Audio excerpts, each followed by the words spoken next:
Madam, আমার মাকে প্লেনে উঠতে হবে। এই নিন টাকা, একটা টিকিট দিন। এই টাকায় টিকিট তো দূরের কথা, এয়ারপোর্টে এক কাপ চাও পাবি না। ভিখারি, তোকে ভেতরে ঢুকতে কে দিয়েছে? তুমি আমাকে আর আমার মাকে অপমান করেছো। আমি একদিন এই এয়ারপোর্ট কিনে ফেলবো। আমি তো বলে দিলাম,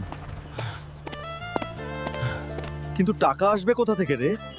কি 100 কোটি টাকা?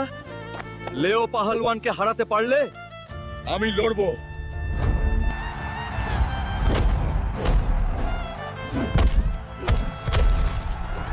বন্ধুরা, তাড়াতাড়ি লাইক আর সাবস্ক্রাইব করো, তাহলেই আমি শক্তি পাবো।